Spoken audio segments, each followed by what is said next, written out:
ఆంధ్ర పేరుతో కంపెనీలను ద్వేషించడం ఏంటి?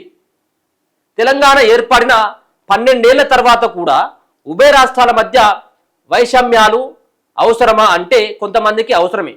అందుకే విషయం ఎంత చిన్నదైనా తెలంగాణ వాదం తెర మీదకి వస్తుంది. తెలంగాణలో రాజకీయ అధికారం ఫలానా వాళ్ళ చేతిలోనే ఉండాలని కొందరు భావించడం వల్లనే ఈ పరిస్థితి.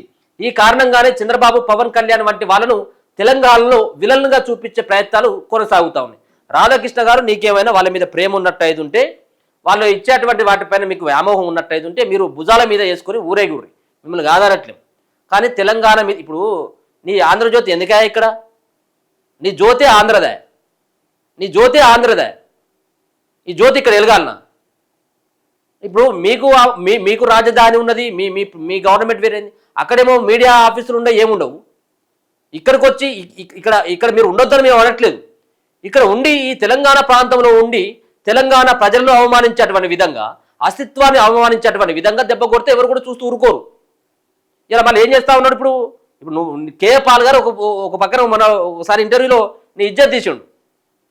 నువ్వు చంద్రబాబు నాయుడు కోసం వెతుకుంటా ఉన్నావు, నువ్వు సపరేట్గా నీ మెడలో ఆ కడువ కప్పుకో అంటాడు. ఇప్పుడు ఈ ఆర్కే కూడా అదే పని చేస్తా ఉన్నాడు. చంద్రబాబు, పవన్ కళ్యాణ్ లాంటి వాళ్ళని తెలంగాణలో విలన్గా చూపించే ప్రయత్నాలు ఎవరు చేస్తా ఉన్నారు? తెలంగాణలో ఉన్నటువంటి జర్నలిస్టుల మేధావులను అరెస్ట్ చేసి ప్రశ్నించినటువంటి వాళ్ళని ఆంధ్ర పోలీసులు వచ్చి ఎత్తుకొని పోతే ఇక్కడ చేతులు కట్టుకొని సరే సార్ తీసుకోపోండి అని చెప్పేసి అనడానికి ఇక్కడ ఎవరు బానిసలు కాదు. ఇక్కడ ఆత్మగౌరవం కోసం, అస్తిత్వం కోసం ప్రాణాలు ఇవ్వడానికైనా తీయడానికైనా వెనకాడరు ఇక్కడ తెలంగాణ సమాజం అంతా. అది నాకంటే ఎక్కువ, మాకంటే ఎక్కువ నీకే తెలుసు. గుర్తుపెట్టుకో. తెలంగాణ వాదులకు ఆంధ్ర వాళ్ళతో పేచి ఎక్కడ వస్తుందంటే రాజకీయ అధికారం కోసం పోటీ పడడం దగ్గరే. తెలుగుదేశం, జనసేన పార్టీలు తెలంగాణ రాజకీయాల్లో వేలు పెట్టకపోతే ఏ పేచి ఉండదు. స్వపరిపాలన ఉండాలని తెలంగాణ వాదులు కోరుకోవడంలో తప్పులేదు, వాంఛనీయం కూడా. తెలంగాణ ప్రజలు కూడా తెలుగుదేశం, జనసేన పార్టీలను ఆదరించే స్థితిలో లేరు. ఈ కారణంగా ఈ రెండు పార్టీలు తెలంగాణ రాజకీయాలకు దూరంగా ఉంటేనే మంచిది. నిజానికి చంద్రబాబు కానీ, పవన్ కళ్యాణ్ కానీ తెలంగాణ వనరులను దోచుకోలేదు. నువ్వు చెప్తా ఉన్నావు, ఇప్పుడు రాసిస్తాను బాండ్ పేపర్ మరి రాసి, ఈ తెలంగాణ వనరులను దోచుకోలేదంటే ఇదేంటిది? ఇప్పుడు కోటి చెరువు కథ ఏంటిదో చెప్పాలి. నువ్వు దోచుకునేది కూడా బోళ్ళంతా ఉన్నది. నువ్వు కట్టినటువంటి ఏబిఎన్ ఆఫీస్ సైతం కూడా అది వేరే రకంగా ఎట్లా వచ్చింది ఏందనేది అది తీస్తా ఉన్నారు అంతా కూడా. నిజానికి చంద్రబాబు కానీ వీళ్ళందరూ కూడా తెలంగాణ వనరులను దోచుకోలేదట. తెలంగాణలో ముఖ్యంగా హైదరాబాద్ చుట్టుపక్కల రాజశేఖర రెడ్డి ముఖ్యమంత్రిగా ఉన్నప్పుడే భూములను కబ్జా చేశారని ఉద్యమ సమయంలో కేసీఆర్ అండ్ కో ఆరోపించేవారు. తెలంగాణ వనరులను దోచుకున్న రాజశేఖర రెడ్డి కానీ, ఆయన కుమారుడు జగన్మోహన్ రెడ్డి కానీ తెలంగాణ వాదులకు టార్గెట్ గా ఉండకపోవడం గమనార్హం. ఇప్పుడు ఈయనే పచ్చ కనపడతా ఉంటాయి కాబట్టి ఈ కళ్ళన్నీ ఆ కోణంలో చూస్తారు. ఎవరు ఉన్నప్పుడు కూడా వైఎస్ రాజశేఖర రెడ్డి లేకపోతే జగన్ ఎవరు దోచుకున్నా కానీ దోపకమే అది. ఇలా వచ్చి పవన్ కళ్యాణ్ మీద నుంచి అటు ఏదో డైవర్ట్ చేసేటువంటి ప్రయత్నం. ఆయన ఏమన్నా ఇప్పుడు ఈ తెలంగాణకు సంబంధించినటువంటి వ్యక్తి వైఎస్ జగన్ ఏమన్నా ఆయన ఖచ్చితంగా ఏమన్నా ఇక్కడ ఉన్నటువంటి కబ్జాలు పెట్టినా, ఇంకా ఇక్కడ ఉన్నటువంటి తెలంగాణ ప్రజలను అవమానించేటువంటి విధంగా మాట్లాడినా తాట తీసుడు గ్యారంటీ. తెలంగాణ ఏర్పాటుకు వ్యతిరేకించిన సిపిఎంకు ప్రొఫెసర్ నాగేశ్వరరావు సానుభూతి పరుడు అన్నది బహిరంగ రహస్యమే. అలాంటి నాగేశ్వరరావు జనసేనతో వివాదం తర్వాత తెలంగాణ వాదుల సహకారం తీసుకోవడం ఆశ్చర్యంగా ఉంది.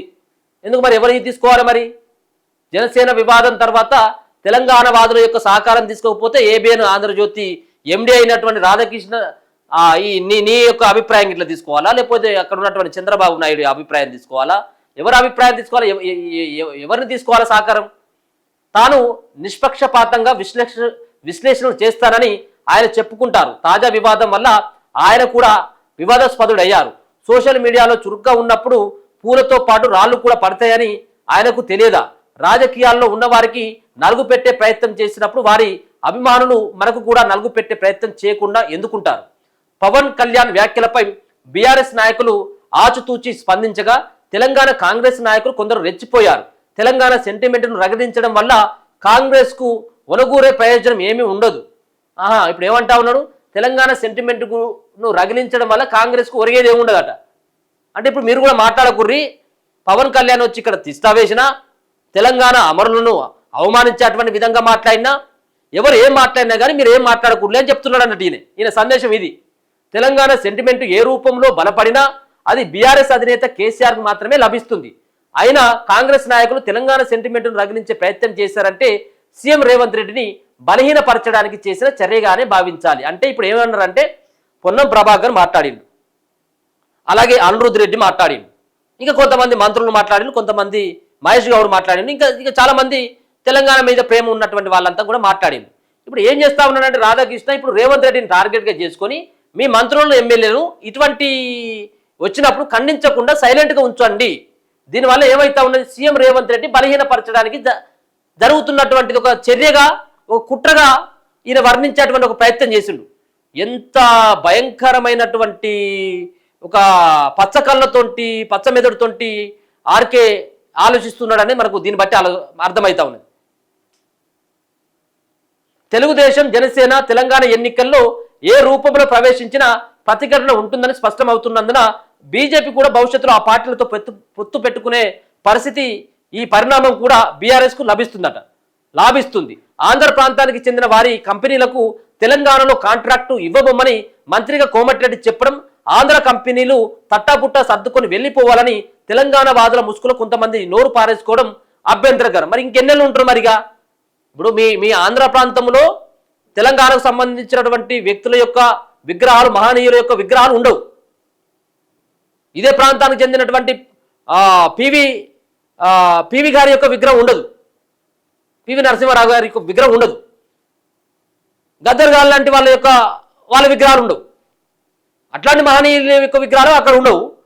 ఇక మీలాంటి వాళ్ళు సచ్చి 90 సంవత్సరాలు 50 సంవత్సరాలు అయినటువంటి విగ్రహాలు తీసుకొచ్చామో ఇక్కడ పూస్తారు అన్నట్టు. ఇక్కడ ఇదే ఏం పని కోసం అది అడగవు, మరి ఆర్కే అది పట్టదు అది. మరి లేకపోతే కాంట్రాక్ట్ పనులు ఇక్కడ వాళ్ళకి ఇక్కడ ఇవ్వకపోతే ఇంకెక్కడ ఇస్తారు? ఆ రోజు కేసీఆర్ అదే పని చేసి ఇప్పుడు ఉన్నటువంటి రేవంత్ రెడ్డి కూడా అదే పని చేస్తా ఉన్నాం. ఆంధ్ర వాళ్ళు తెలంగాణలో పరిశ్రమలు, వ్యాపారాలను ప్రారంభించి లాభాలను ఆంధ్ర ప్రాంతాలకు తీసుకెళ్లడం లేదే, ఇక్కడే పెట్టుబడిగా పెడుతున్నారు కదా. తమ కంపెనీల ప్రధాన కార్యాలయాలను ఆంధ్ర ప్రాంతంలో పెట్టుకోలేదే, హైదరాబాద్లోనే కార్యాలయాలను పెట్టుకున్నారే. మరి పెట్టుకుంటే మరి నీ ఛానల్ ఎవరి భజన కొడుతుందే? ఇక్కడ ఉన్నటువంటి రేవంత్ రెడ్డిదా, లేకపోయినట్లేదంటే అక్కడ ఉన్నటువంటి తెలుగుదేశం పార్టీదా?